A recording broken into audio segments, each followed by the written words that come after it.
বৰপেটাৰ খৰধৰা গাঁৱত ভয়ংকৰ অগ্নিকাণ্ডৰ ঘটনা। অগ্নিকাণ্ডত জাকল ধান চাউল অলংকাৰ সহ নগদ ধন। বৰপেটা জিলাৰ নৱগঠিত পাকা বেতবাৰী সমষ্টিৰ অন্তৰ্গত খৰধৰা গাঁৱত আজি পুৱা প্ৰায় 7 বজাত সংঘটিত হয় এক ভয়ংকৰ অগ্নিকাণ্ডৰ ঘটনা। খৰধৰা গাঁৱৰ মহম্মদ ছিদ্দিক আলীৰ ঘৰত সংঘটিত হয় এই অগ্নিকাণ্ডৰ ঘটনা। ঘৰত কোনো নথকাৰ সময়ত সংঘটিত হোৱা অগ্নিকাণ্ডৰ ঘটনাত ধান চাউল সোণ ৰূপৰ অলংকাৰ নগদ ধন সহ সকলো প্ৰয়োজনীয় নথিপত্ৰ জুইত জাহ যায়। বিদ্যুতৰ শ্বৰ্ট চাৰ্কিটৰ ফলত এই অগ্নিকাণ্ডৰ ঘটনা সংঘটিত হোৱা বুলি ধাৰণা কৰা হৈছে। ফৰহাদ খানৰ ৰিপৰ্ট, বিলেফ অসম। স্কুলত গৈছে আৰু ঘৰৰ মানুহ এটাও মানে বাহিৰত অসুখ হৈছিল বোলে, সেইকাৰণে ঔষধৰ কাৰণে গৈছে বাহিৰত। ছোৱালীকেইটা স্কুলত গৈছে বাহিৰত, মানে পুৱা একো খোৱা নাই, এনেকে গৈছে আৰু আহি মানে তাহুনে খবৰ পা নাই যে এনে হৈছে বুলি। ময়ো বাহিৰত থাকো, ইয়াতে নাথাকো, বাহিৰত থাকি পঢ়ি আছো। ময়ো খবৰ পাই কেনে আহি চাওঁ যে এনে মানে অৱস্থা, পুৰি মাৰি চব চাৰখাৰ হৈ গৈছে, মানে একো নাই।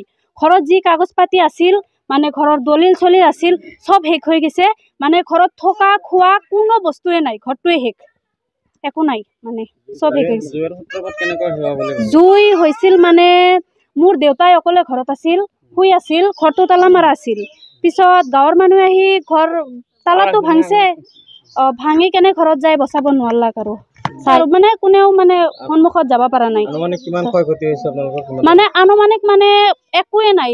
ধৰবা গেলে মোৰ ভাইটো দুখীয়া, এনেই মোৰ ভাইটো দুখীয়া, এনে আৰু মানে সেইটো কবাৰ গলে বস্তু বাহিনী যি এজন মানুহৰ সংসাৰত যিখিনি বস্তু লাগে তাৰে এটা বস্তুও নাই, চব শেষ হৈ গৈছে। কাগজ পাতি মানে কি এটা মোবাইল পৰ্যন্তও নাই, চব মানে পুৰি। আজি পুৱা লাগছিল বোলে।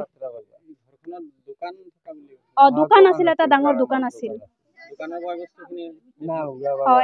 এটা বস্তুও বচাব পৰা নাই, মানুহ তাতে যাবাই পৰা নাই। চিলাই মিচিং টিচিং মানে বহুত বস্তু আছিল ঘৰত, গহনা চহনা আছিল, সোণৰ মালা আছিল, তাৰপিছত আৰু বহুত কিবা কাণৰ নাকৰ মানে পাৱৰ হাতৰ বহুত আছিল, চব পুৰি শেষ হৈ গৈছে। আৰু সেইকেইটা পা নাই। ধান আছিল বহুত, 2 বেৰ মান ধান আছিল, ধান কেইটা পুৰি শেষ হৈ গৈছে। চাউল আছিল বহুত, চব মানে শেষ হৈ গৈছে পুৰি। গতিকে আমাৰ এইটোৱে মানে নেতাসকলৰ ওচৰত আমাৰ মানে চাৱা আৰু চিএমৰ ওচৰতো আমাৰ এইয়ে মানে যাতে চিএম ছাৰে আমাৰ এই দুখীয়া শ্ৰেণীৰ মানে আমাৰ ভাইটোক যাতে মানে অলপ সহায় কৰি দিয়ে, যাতে চলি ফিরি খাবা পারে। আমরা 10 জনে গেছি, পুলান আসাল 3 জন স্কুলে পাঠাই দিয়ে গেছি, ঘর তোর তালা দিয়ে গেছি, ভালো দিয়ে গেছি। আমরা ডাক্তার দেখিয়ে সিলিন্ডার আইনে পথে খবর পাইছি আমার বাড়িতে আগুন ধরছে। কোনো একটা জিনিস আমি সারে হারি নাই, পুলানের কাগজপাতি আসাল, ঘরের ভিতরে দোকান, সেলাই মেশিন আসাল, তারপরে পয়সা পাতি আসাল। আমার কালকে 17,000 টাকা উঠাইছি, আগেকার পয়সা আসাল, সোনার মালা আসাল, কানের তা আসাল, কোনো একটা বস্তু বাসন হারি নিকে সব শেষ হয়েছে। আগুন ধরাটা আমরা ঘর ভালো তো থেকে গেছি, লাইনে ধরছে না কেবা ধরছে আমি তো জানি না। বাড়িতে আসছিলাম, ডাক্তার দেওয়ার গেছিলাম। আসার রাইজে মাইসে দেখি যে মোটর সোটর লাগাইয়ে নিবাইতেছে আগুন, পানি বালতি করে আনতেছে, মোটর জুড়ে জুড়ে দিছে, রাইজে আমার নিবাইছে।